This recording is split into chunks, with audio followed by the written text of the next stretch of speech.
오늘 우리에게 주신 하나님의 말씀은 요한복음 2장 1절에서 11절까지입니다. 하나님의 말씀입니다. 사흘째 되던 날 갈릴리 가나에 혼례가 있어 예수의 어머니도 거기 계시고 예수와 그 제자들도 혼례의 청함을 받았더니 포도주가 떨어진지라.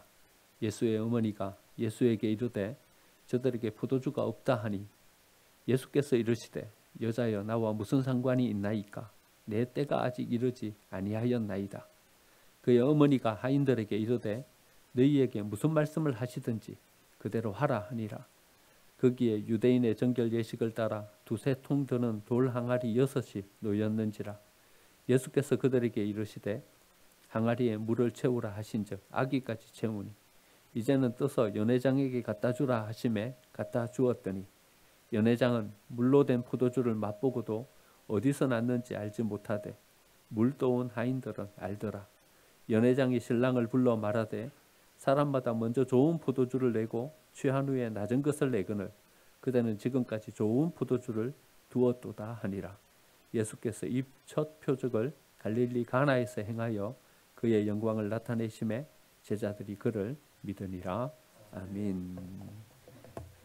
옆에 계신 분들과 함께 인사 나누겠습니다. 예수님께서 우리 가운데로 오십니다. 여러분들 기다리고 계십니까? 예수님께서 우리의 삶 가운데 찾아오시는 줄 믿습니다. 네, 기다리시면 만나십니다. 안 기다리시면 오셔도 우리가 예수님인지 알지 못합니다. 그냥 지나치고 말 것입니다. 하지만 거기서 간절한 마음으로 기다리면 분명히 예수님을 만나게 될 줄 믿습니다. 네. 저는요 겨울산이 좋은가 봐요. 겨울이 되면 나뭇잎이 다 떨어지잖아요. 그래가지고는 앙상해져요. 좀 쓸쓸해져요. 그런데 나뭇잎이 다 떨어지고 나면요 뭐가 보이냐 하면 산이 보여요. 산에 어떤 선이 곡선이 이렇게 보이고 아마 어릴 적에 이런 산들을 많이 봐서 이런 것들이 더 정겹고 더 좋게 보이는지 모르겠어요. 그래서 저는 혼자 생각하기 이런 생각을 했습니다. 나는 나무보다도 산을 더 좋아하는구나 이런 생각을 했습니다. 여러분 겨울산이 어떠세요? 좀 쓸쓸하게 보이지만 또 한 발자국 뒤로 물러서서 보면요 겨울산만이 주는 묘한 매력이 거기에 있습니다. 여러분 우리의 삶도요 이런 때가 있어요. 우리의 삶에 어떤 무성한 나뭇가지가 가득 돋아 있을 때요. 그때는요 우리가 어떤 사람인지 잘 파악하기가 힘들어요. 내 본래의 모습은 어떤 모습이지? 나는 어떤 본성을 가지고 있고 얼마만큼의 능력을 가지고 있는 사람이지? 그것을 알기가 참 힘들어요. 그런데요 때로는 하나님께서 우리 삶 가운데 생긴 이 무성한 가지들을, 무성한 잎들을 이렇게 털어내실 때가 있어요. 그때는요, 내 삶의 모습이 이렇게 드러나 보이게 되는 거예요. 무성한 가지였을 때는요, 이래 생각한 거예요. 이만하면 괜찮은 삶 아닌가? 사람들과의 관계나 하나님을 믿는 신앙이나 이 정도면 괜찮지 않은가? 이런 생각을 가지고 서는 거예요. 그런데 나뭇잎이 다 떨어지고 나면요, 내 본래의 모습이 다 보이는 거예요. 내 믿음의 모습도 드러나 보이게 되는 것이고요. 내 삶의 모습도 드러나 보이게 되는 거예요. 이 나뭇잎이 떨어지는 것이 여러분 어떻게 해서 떨어집니까? 그냥 따뜻한 봄날만 계속되고 뜨거운 태양 아래서 모든 생명력이 발동할 때는요. 여러분 나뭇잎이 떨어지지가 않아요. 언제 나뭇잎이 떨어집니까? 추위가 올 때 나뭇잎이 떨어지는 거예요. 여러분 하나님께서 우리의 삶 가운데 이런 어떤 추위와 견디기 힘든 어떤 시련의 시간들을 주실 때가 있는 거죠. 하나님은요 우리가 단잠 자는 것을 깨우시지는 않아요. 힘도 필요한 거죠. 그런데 깊은 잠에 골아떨어져서 도무지 깨지 못하면요 어떨 때는 우리를 흔들어서 깨우시는 거예요. 여러분 우리는 흔들어서 깨우시는 이 깨우심을요 고난이라고 생각해요.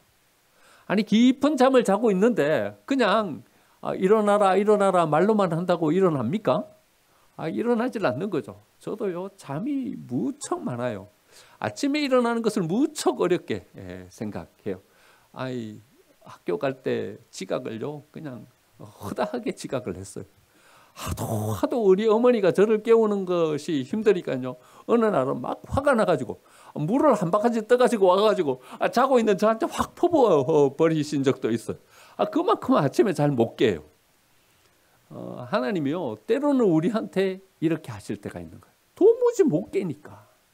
깊은 잠에 꼬라떨어져 가지고 그 잠에서 헤어나오질 못하니까 어떨 때는 우리의 이 신앙의 잠을 이렇게 깨우실 때가 있는 것이죠. 그러면요, 우리는요, 이걸 고난이라고 생각해요. 어려움이 닥쳤다고 생각하고요.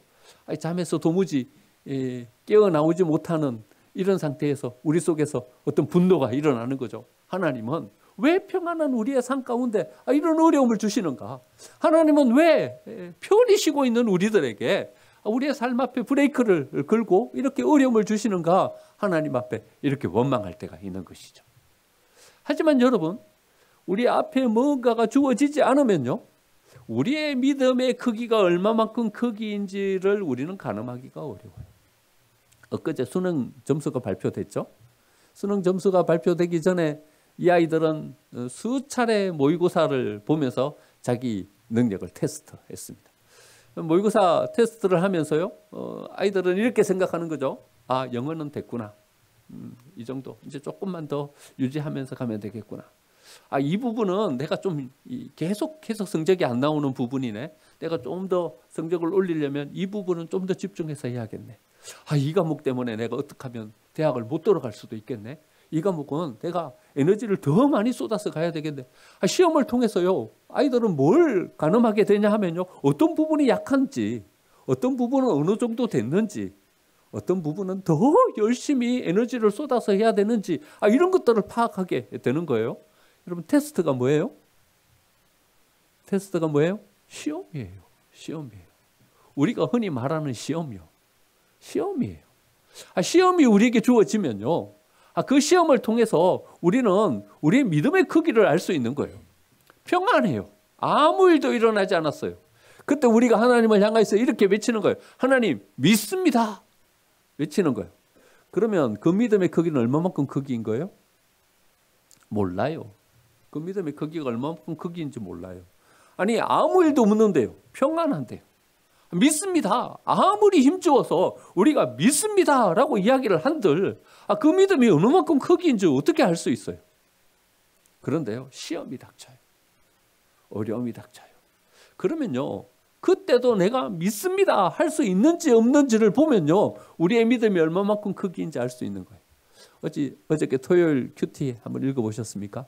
토요일 큐티도 비슷한 내용이에요. 여러분, 어떨 때는요, 돈 100만 원이면 우리의 믿음이 무너질 때가 있어요. 하나님을 원망하면서요, 돈 100만 원에 하나님도 포기하고 교회도 포기하고 그러는 거예요. 이렇게 생각하는 거예요.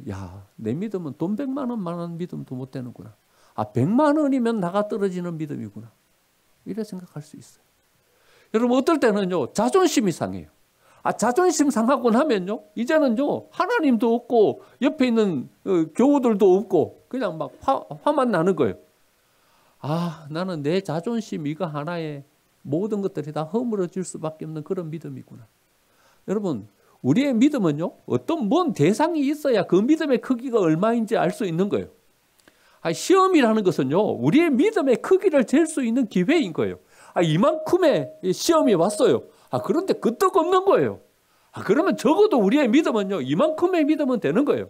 이제는요, 간단한 시험, 간단한 테스트는요, 넉넉하게 이길 수 있는 거예요. 그만큼 우리가 믿음에 자라고 하나님 앞에 세워졌다는 것을 알 수 있는 기회인 거죠. 하나님은 이런 어떤 테스트를 우리에게 주시면서요, 우리를 키워가시는 거예요. 우리를 성숙시키는 거예요. 하나님은 저기 멀리서 우리의 삶과 아무 상관이 없는 자리에 계시는 분이 아니라 우리에게 나오셨어요. 우리를 키워가시고 우리를 세워가시고 우리를 성숙시켜 주시는 분이세요. 여러분, 우리가 우리의 자녀들을 키우잖아요. 우리의 자녀들을 양육시키고 키워가는 이것은 누구한테 배운 건가 하면요, 하나님에게서 배운 거예요. 하나님께서 우리의 속에 허락해 주신 본능인 거예요. 자녀들을 사랑하면서 키우는 것은요, 누가 가르쳐줘 갖고 되는 것이 아니라 우리 속에 하나님께서 원래 심어 놓으신 본능으로 우리의 자녀들을 키워가고 우리의 자녀들을 돌보면서 가는 거예요. 그러니까요, 이건 하나님에게도 있는 마음인 거예요. 하나님이 우리를 키워가시고 하나님께서 우리를 교육하시고 우리를 성숙시켜 가시는 것은요, 우리가 우리의 자녀들을 키워가고 세워가는 거랑 별반 다름이 없는 거예요. 하나님은요, 우리를 향한 사랑을 이렇게 표현하시기도 하셨어요. 젖먹이는 어머니가 그 아이를 잊을지라도. 이건 전제죠. 근데 이 전제의 뉘앙스를 보면요, 이런 일은 거의 일어나지 않는다, 이런 말이에요. 여러분, 젖먹이는 아이를 둔 엄마가 어째 그 아이를 잊을 수 있겠습니까? 그런 일은 거짓말 일어나지 않는 것이다. 그런데 행여라도 혹시 젖먹이는 그 어미가 그 아이를 잊을지라도 나는 너희를 잊지 않는다. 나는 너희를 기억하고 너희와 함께한다. 이렇게 말씀하시는 거예요. 그러니까 우리를 향한 사랑과 우리를 키워가고 세워가시는 이것을 뭐에 비유해서 말씀해주고 계시냐 하면 우리가 우리의 자녀들을 키워가고 세워가는 것과 비교해서 말씀해주고 계시는 거죠. 그러니까 하나님은요, 우리가 우리의 자녀들을 키워가듯 우리를 키워가시는 거예요. 우리의 자녀들을 성숙시켜 가듯 우리를 성숙시켜 가시고 그렇게 세워 가시는 거죠. 그래서 우리가 하나님을 만난다는 것은, 하나님을 기다린다는 것은 어쩌면 예의 바른 옆집 아저씨처럼 우리에게 그저 좋은 말만 해주고 좋은 것만 이야기해주는 그런 아저씨를 기다리는 것이 아니라, 어쩌면 우리에게 더 큰 성숙을 주시고 우리가 더 큰 이상을 가지고 이 세상 가운데 우리의 삶을 펼쳐갈 수 있도록 만들어주시는 그 하나님을 우리의 삶 가운데서 기다리는 거죠. 여러분, 요한복음은요, 오늘 이 2장에 그 예수님께서 물로 포도주를 만드시는 이 표적을 포함해서요, 그냥 단지 예수님께서 기적을 베푸셨다라고 이렇게 말씀하시는 것이 아니라 예수님께서 표적을 베푸셨다, 이렇게 기록하는 것들이 많아요. 이 표적이라는 말은요, 세메이온이라는 단어예요. 세메이온이라는 단어는요, 영어로 표현하면 사인이라는 말이에요. 사인이에요. 이것은요, 예수님이 어떤 분인가 하는 것을 나타내는 사인이라는 거예요. 7개의 사인이 나와요.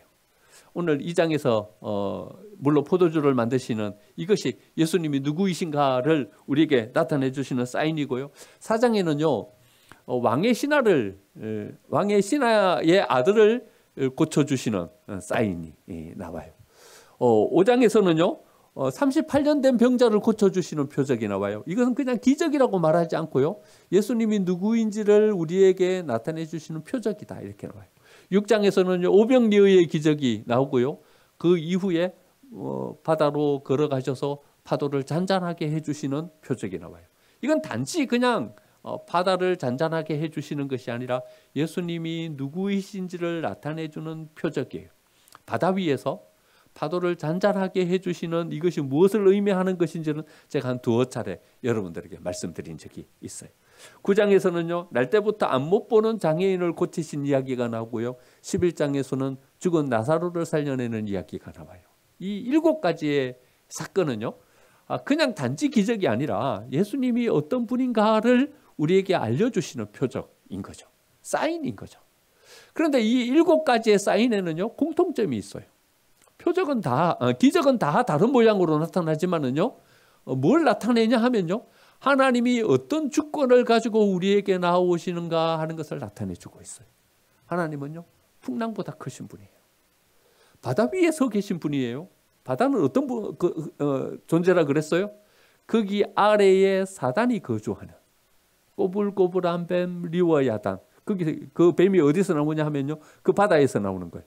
그 사단이 일으키는 풍랑, 그 풍랑을 잔잔케 해 주실 수 있는 능력, 그 권능을 가지고 계신 분이 바로 예수님이다. 그것을 우리에게 나타내주고 계시는 거죠. 또 하나는요, 하나님께서 우리를 얼마나 긍휼히 여기고 계시는가 하는 것을 나타내주고 있어요. 이 7가지 표적 다 공통적으로 하나님은 어떤 긍휼의 사랑을 가지고 우리에게 나오고 계시는가 하는 것을 우리에게 보여주고 계셔요. 그러니까 하나님은요, 모든 것을 온전케 하실 수 있는 능력을 가지고요, 하나님은 우리에게로 긍휼과 사랑을 베풀면서 나아오시는 분이라는 거죠. 여러분, 오늘 본문 말씀에서요, 우리가 발견할 수 있는 특별한 부분 2가지가 있어요.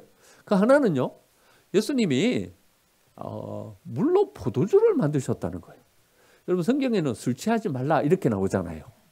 그러니까 예수님이 포도주를 물로 만들어 버리셨다. 그러면 우리가 이해가 돼요. 그렇죠? 술 취하지 말라. 그러니까 술 못 먹게 그냥 포도주를 물로 다 만들어 버리셨어. 그러면 이해가 되는데. 그런데요, 예수님 술 취하지 말라 이래 말씀하셔놓고는요, 물로 포도주를 만들어 버리셔요. 그래서 이게 좀 특이한 사건이다. 이렇게 볼 수 있어요. 또 하나는요, 오늘 혼인 예식을 하고 있는 것이잖아요. 물론 신랑이 잠깐 등장하긴 하지만 여러분 혼인 예식에서 가장 주인공은 신부와 신랑이잖아요.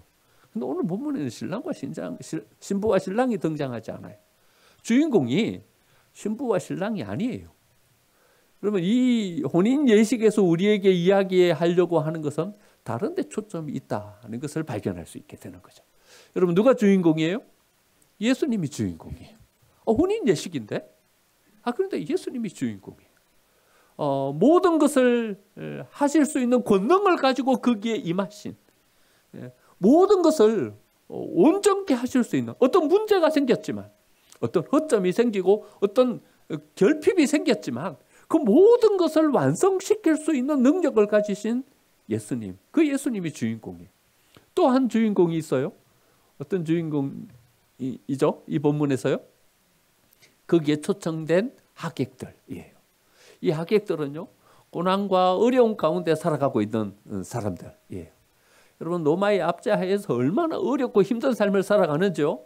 그들이 열심히 땀 흘려서 일하고 어떤 수익을 얻지만은요, 로마가 부여해 준 그 세금을 다 낼 수 없을 정도로, 그 정도로 너무나도 어렵고 힘든 삶을 사는 거예요. 벌어 가지고 얻은 수입을요 다 세금으로 내야 돼요. 삶을 살아갈 수가 없는 거예요. 삶의 즐거움이 없어져 버렸어요. 삶의 유희가 없어져 버렸어요. 그런데 그들이 유일하게 한번 웃고 즐겁고 행복할 수 있는 시간이 있는데 그 시간이 바로 이 혼인 잔치예요. 혼인 잔치는요, 우리나라와는 좀 달리 이스라엘에서는 한 일주일 정도 이렇게 진행이 돼요. 일주일 정도 진행이 되면서 모든 어떤 삶에 지친 사람들이 거기로 나와서 다시 삶을 회복하고 기쁨을 회복하고 행복을 회복하는 그런 시간인 거죠. 그러니까 이 혼인잔치에서 예수님과 이 하객들, 이 두 주인공을 등장시키면서요, 하나님께서 예수님을 우리에게 왜 보내주셨는지, 그리고 그들에게 어떤 은혜를 베풀어 주셨는지 그것을 우리에게 말씀해 주고 계시는 거죠. 그래서 이것은 단지 하나의 어떤 기적이 아니라 하나님이 어떤 사랑을 가지고 우리에게 나아오시는지를 나타내 주는 사인이다, 표적이다, 이렇게 이야기하는 거죠. 혼인 예식에서 포도주가 다 떨어져 버렸어요.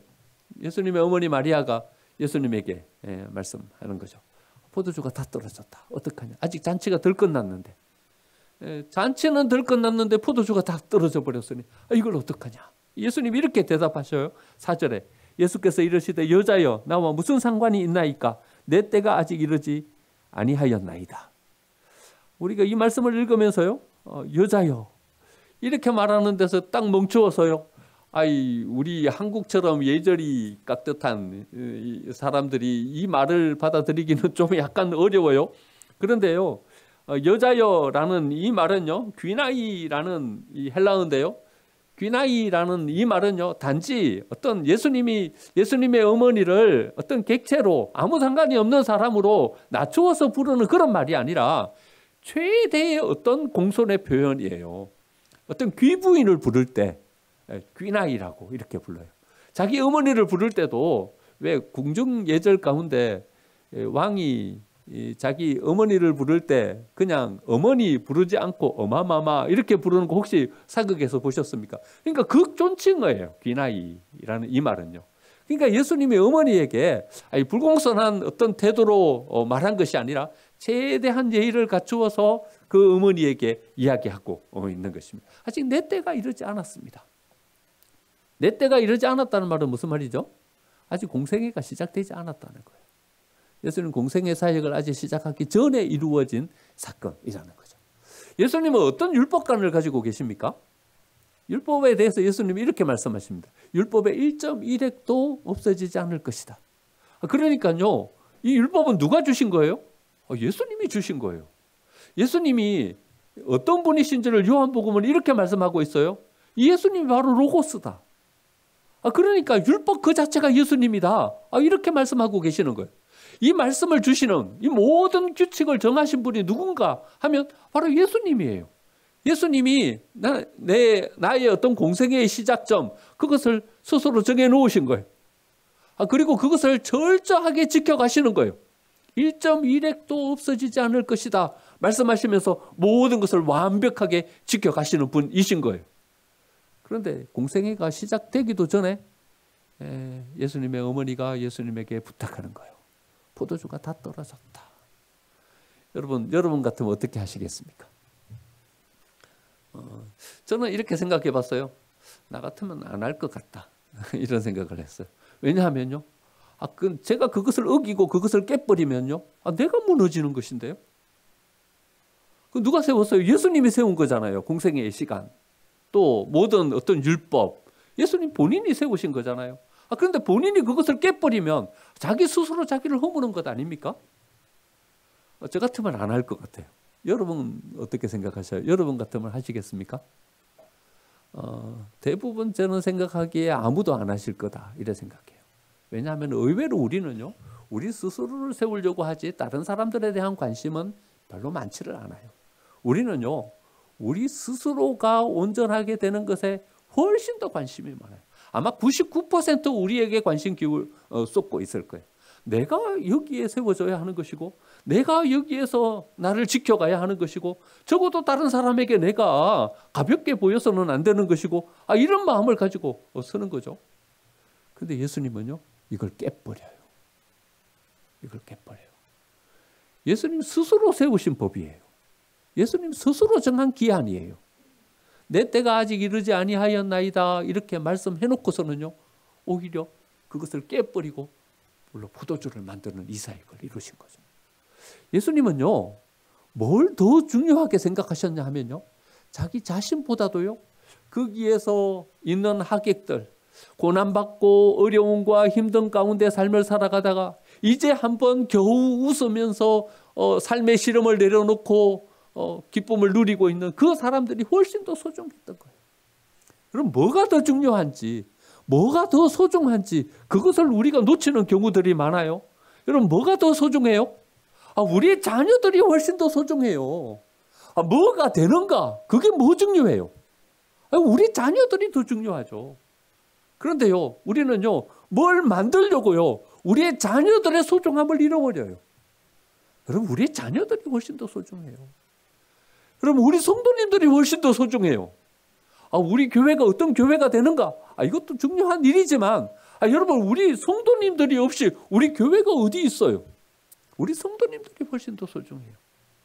여러분, 우리 부모님이 훨씬 더 소중해요.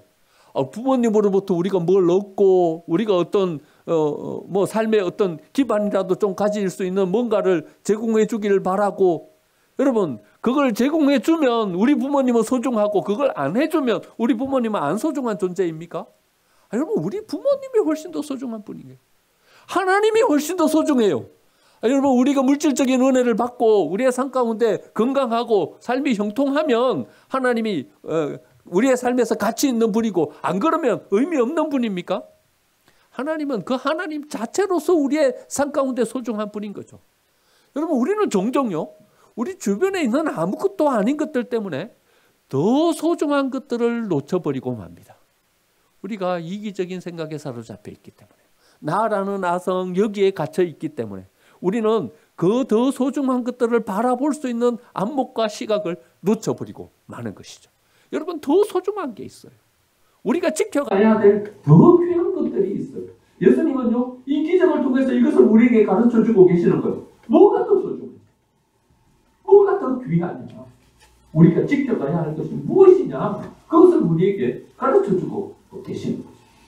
예수님은요, 자기 스스로 세운 이 율법을 깨면서 오히려 그들에게 은혜를 베풀어주고 계시는 것입니다. 여러분, 예수님께서 우리에게 이런 은혜를 베풀어주고 계신다면요, 우리 또한 하나님을 향한 우리의 믿음을 이런 모양을 가지고 나아가는 것이 합당하다 생각합니다. 여러분, 우리는 하나님을 얼마나 알고 있습니까? 하나님은요, 우리를 깊이 알고 계셔요.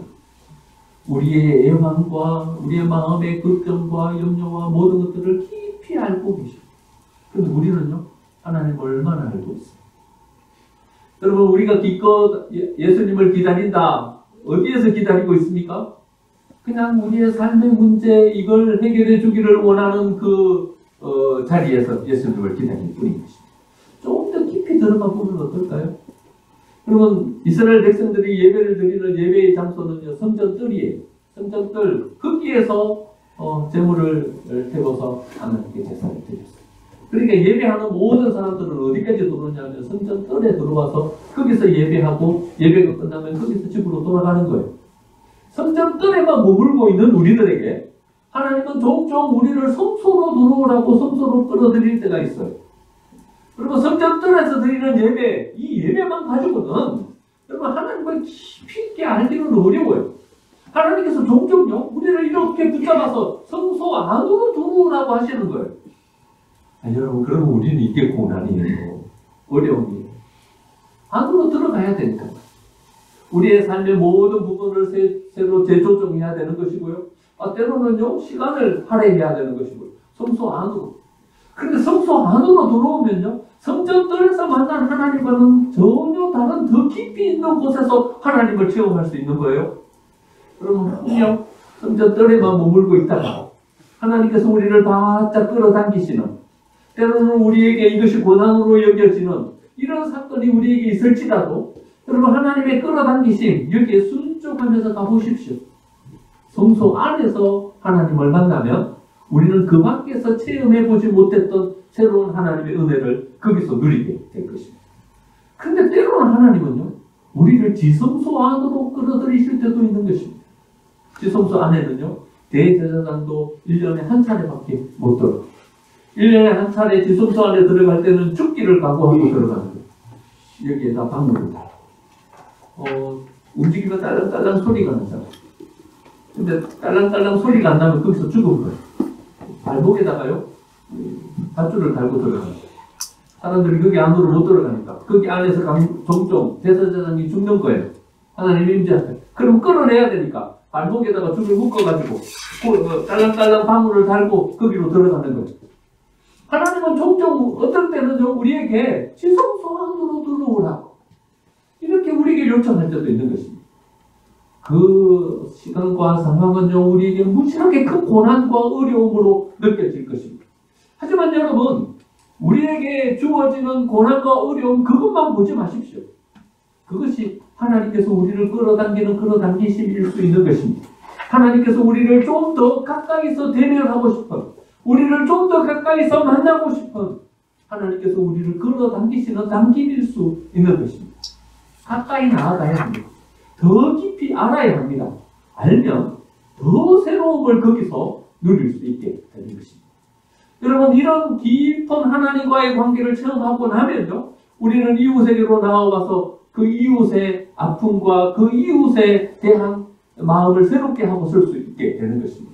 여러분 가장 가까운 이웃은 우리의 남편과 아내이죠. 여러분 아내를 얼마나 알고 계십니까? 여러분들은 남편을 얼마나 알고 계십니까? 그저 다른 사람들이 아는 것보다도 좀 더 많이 알고 계시는 수준, 그 수준에 그치고 계시지는 않으십니까? 여러분 더 깊이 들어가셔야 됩니다. 아내가 가지고 있는 남모르는 애환, 그거 아셔야 됩니다. 남편이 가지고 있는 다른 누구에게도 말하지 못했던 마음속의 고민, 아내는 그것을 알아야 합니다. 여러분 더 깊이 들어가서 알아야 합니다. 여러분들은 여러분들의 자녀를 얼마나 알고 계십니까? 여러분 부모의 역할이 그저 자녀들을 바라보면서 나무라기만 하는 나무라고 꾸지람하면서 부모로서의 역할을 다 했다. 이래 생각하면서 거기에 멈추어서 계시진 않으십니까? 여러분들의 자녀들이 가지고 있는 아픔과 여러분들의 자녀들이 가지고 있는 고민을 아십니까? 더 깊이 들어가셔야 됩니다. 그들을 아셔야 합니다. 그래야 우리가 그들과 진정한 어떤 관계를 가지고 쓸 수 있게 되는 것입니다. 여러분 어떻게 알아갑니까? 물어보시면 됩니다. 뭐가 고민이냐? 요즘 힘든 부분이 어떤 것이냐? 여러분 질문해 보셔야 됩니다. 당신 요즘 뭐 때문에 힘들어? 한번 물어보세요. 나는 힘들어 죽겠는데요. 아무도 나한테 물어보는 사람이 없어요. 힘들다고 물어보는 사람이 없어요. 나는 아파 죽겠는데요. 얼마나 아프냐고 아무도 물어보는 사람이 없어요. 여러분, 우리가 그 사람을 더 알아가고 더 깊이 있게 그 사람을 과의 관계를 맺어가는 것은 여러분 질문해 보면 되는 것입니다. 그냥 지나치면서 한마디 던지는 질문이 아니라 마음을 담아서 그 사람에게로 나아가 보십시오. 그러면 더 깊이 있게 그분을 알아가게 될 것입니다. 깊이 있게 알아가면 비로소 우리는 그 속에서 이전에 경험해보지 못했던 새로운 은혜들을 체험하게 될 것입니다. 예수님은 이런 깊이를 가지고 우리에게 나오시는 분이십니다. 그리고는 물로 포도주를 만드십니다. 정결 예식은 유대인들의 관습입니다. 항아리를 만들어 놓고 거기에 잔치에 들어가기 전에 손과 발을 씻고서 들어가겠습니다.